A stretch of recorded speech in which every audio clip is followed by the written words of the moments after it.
청보호에 타고 있던 인원 가운데 8명은 아직 발견되지 않았는데요.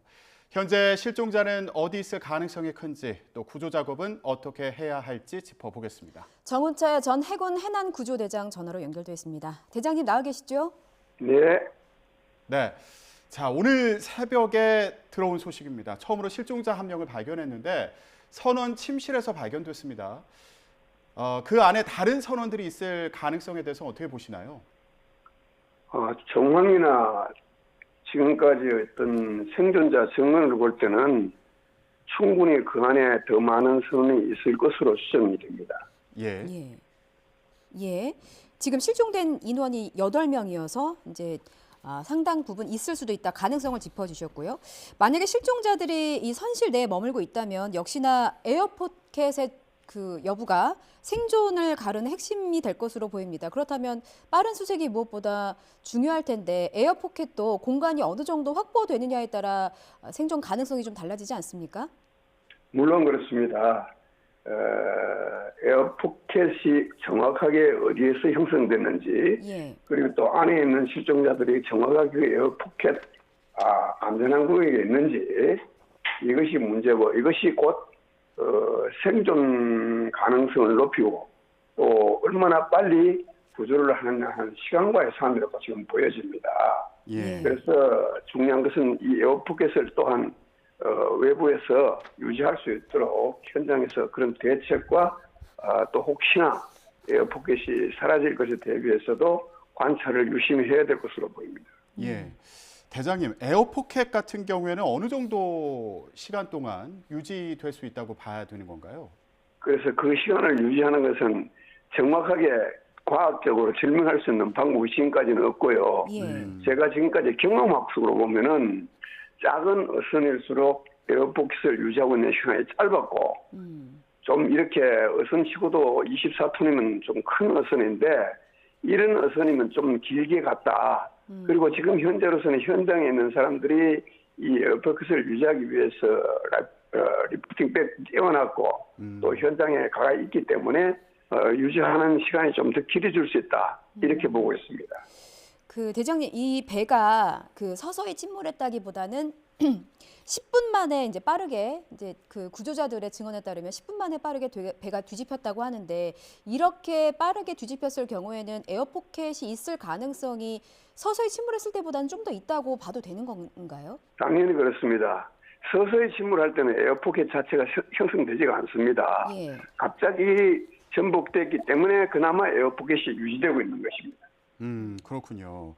대장님, 그런데 실종자들이 배 안에 있을 가능성도 있지만 그 침몰할 당시에 배 위에 올라와 있었을 가능성도 있지 않습니까? 그런 경우에 지금 배에서 이탈했을 가능성도 있어 보이는데 어떻게 보세요? 이 부분에 대해서는. 물론 이것도 지금 생존자들의 증언 또 현장에 갔었던 장관님들의 어떤 말씀 이런 걸 들어보면은 이탈했을 가능성을 배제할 수는 없습니다. 예. 그래서 그 이탈했을 때에 대비해서 지금 현재 수색도 하고 있는데 제가 한 가지 의문점은 그 당시에 이탈했던 사람들이 일부는 구조가 됐지 않습니까? 근데 일부는 구조가 됐는데 왜 똑같이 있었다면 구조 못된 사람은 어떻게 된 거냐 하는 문제인데 우리가 유추해 볼 수 있는 것은 바로 그 바다에 빠졌거나 수영을 못했거나 그런 경우 아니면 수영을 해서 멀리 이탈했을 경우 어두워서 발견을 못했을 경우 여러 가지가 있는데 이런 경우에 우리는 현장에서 초동 조치 때 빨리 조치를 못하면 아무래도 수색 범위가 넓어집니다. 그리고 제가 지금까지 경험상 보면은 대부분 이런 경우에는 해상의 표류에서 발견한 경우는 극히 드물었고 대부분 그 부분에 선체 내에 있거나 선체 근방에 있었던 것이 제 경험으로는 그렇습니다. 그렇군요. 생존 가능성에 좀 기대를 걸어보고 있는 상황인데 문제는 겨울바다라서 수온이 굉장히 낮다는 점입니다. 이제 해경의 말에 따르면 빠졌을 때부터 한 36시간 정도를 생존 시간으로 보고 있더라고요. 사고가 난 게 그젯밤 11시 19분쯤인데 조심스럽지만 생존 가능성에 좀 희망을 걸어봐도 될지 어떤 의견이십니까? 그래서 정확하게 당시 저 해수 온도 얼마인지는 지금 현재 언론사 나온 것은 뭐 10도 미만으로 나오던데 예. 제가 지금까지 경험학적으로 10도 미만은 상당히 진짜 추울 때거든요. 예. 그래서 제가 볼 때는 그렇게까지 낮겠느냐. 그러나 저는 뭐 10도 내외라고 봤을 때 예. 우리가 이런 학습은 뭐 3시간, 맥시멈 6시간입니다. 그런데 지금 우리가 그런 이론적인 것을 우리가 100% 믿을 수는 없는 것이 과거의 왕왕 이런 이론을 벗어나고 구조된 사례가 종종 있었어요. 예.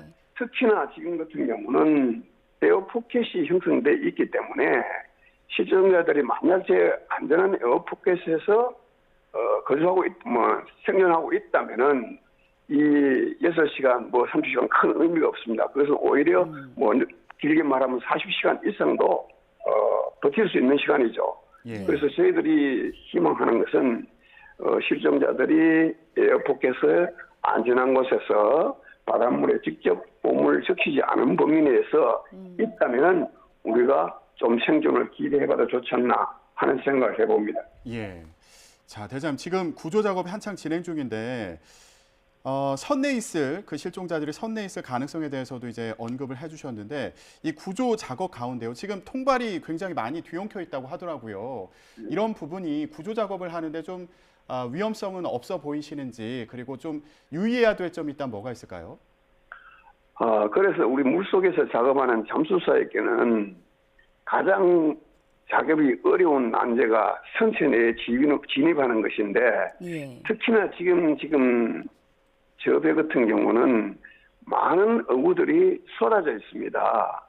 이런 경우에 잠수사에 가중되는 위험 부담은 아주 높습니다. 예. 그래서 잠수사가 접근하기 가장 어렵고 보통 우리가 해난 사고가 났을 때 잠수사들이 어려움을 겪는 것은 해양 조건인데 뭐 수심이나 조류나 시정이나 이런 것을 많이 따지는데 예. 지금 현재 상황을 제가 판단했을 때는 가장 어려운 조건이 그런 기상 조건보다는 오히려 저 선체가 가지고 있는 조건, 많은 어구들이 쏟아져 있는 것, 어망들이 산재되어 있는 것 이런 것들이 오히려 가장 어려운 문제라고 보여집니다. 예. 그 침몰 원인은 이제 그 배를 인양을 해서 정확히 조사를 해봐야 알겠습니다만 지금까지 이제 구조자들이 말한 걸 토대로 좀 분석을 해보면 어선이 출항하자마자 배가 기울었다. 그리고 평소보다 좀 통발을 많이 실었다. 이런 증언들을 했습니다. 물론 해경의 경우는 배에 구멍이 뚫린 정황은 확인하지 못했다고 밝혔는데 대장님께서 보시기에는 어느 부분이 좀 원인으로 작용했다고 보시나요? 뭐 이것에야 일부 증언자들의 얘기긴 하지만은 예. 배를 운용해보고 배를 타본 사람의 입장에서는 좀 이해하기 힘든 부분이 바로 이런 부분인데 배가 처음부터 기울어 있었다. 근데 출항을 했다. 예. 좀 이해가 잘 안 되는 부분이고요. 만약에 배가 기울어 있었거나 혹은 항해 도중에 기울었다면 원인은 몇 가지를 들 수 있어요. 간단합니다. 우선 적재물이 많았다고 그러는데 적재물이 한쪽으로 기울었거나 과잉 적재물이 한쪽으로 기울거나 혹은 어느 일부분에 침수가 되었거나 예. 그렇지 않다면은 배에 원천적으로 구조적인 문제가 있었거나 이거 세 가지가 기울을 수 있는 방법 외에는 없습니다. 그래서 제가 생각할 때는 이 기울었다는 것이 도대체 어떤 의미인지 잘 모르겠지만은 지금 현재 상황으로 보면은 뭐 구조적인 문제는 아닌 것 같고 예. 처음부터 어느 일정 부분에 침수가 되어 있었지 않느냐 아니면은 많은 적재물이 한쪽으로 많이 적재가 돼서 기울었지 않나 이거 두 가지 외에는 유추해 볼 수 있는 방법이 별로 없는 것 같습니다. 예. 예. 대장님 그런데 배가 건조된 지 1년도 안 된 새 배다 이런 얘기가 나오면서 지금 사고 원인에 대해서 더 이해할 수 없다 이런 분석들이 있는 것 같습니다. 이 부분은 어떻게 보시나요? 그래서 저도 이번 사건에 대해서 몇 가지 의문점이 있는데 방금 말씀하셨던 이런 기울어져 있었다는 것도 또 1년밖에 안 되고가 노후되지도 않은 배가 침수됐다는 부분도 좀 이해가 안 되는 부분이고 더더군다나 예. 이 배가 어선치고는 24톤이면 꽤 큰 배인데 침수가 됐다고 조금씩 누수가 됐다고 저렇게 전복이 되나 하는 문제도 제가 가지고 있는 의문점입니다. 전복이 된다는 것은 갑자기 외력이 미쳤거나 갑자기 어떤 확 한쪽으로 기울었을 때 전복이 되는 것이지 조금씩 물이 쉬어들어온다고 해서 저렇게 전복될 가능성이 별로 없는데 예. 제가 의문을 가지는 부분이 이겁니다.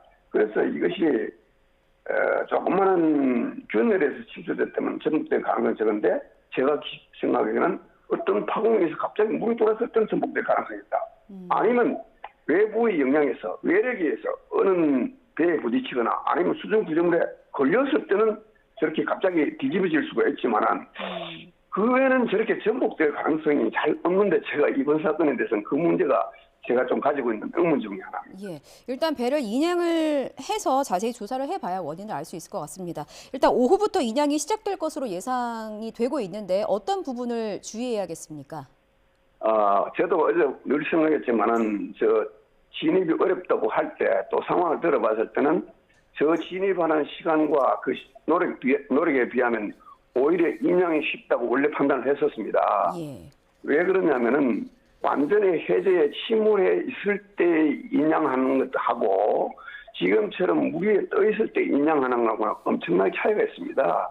완전히 침몰해보면은 배 밑바닥하고 결색선을 통과해야 되기 때문에 작업이 어렵습니다. 예. 그러나 저렇게 배 바닥이 떠 있을 때는 선수 선미에 결색하는 것이 완전 침몰했을 때보다 쉽습니다. 다만 지금 저 배는 많은 어구들이 산재해 있기 때문에 결색을 하는 것이 단순한 배보다는 어려움은 있지만 바닥에 침몰했을 때보다는 쉽다. 그 결색만 잘하면은 인양하는 과정은 큰 어려움 없다. 그것이 가장 빠르고 쉽게 수색과 인양 작업을 종료할 수 있는 빠른 방법이라고 저는 보고 있습니다. 예. 네, 알겠습니다. 실종자분들의 부디 무사하시기를 바랍니다. 지금까지 어선 전복 사고와 관련해서 정운채 전 해군 해난구조대장과 함께 얘기 나눠봤습니다. 대장님 말씀 고맙습니다. 감사합니다.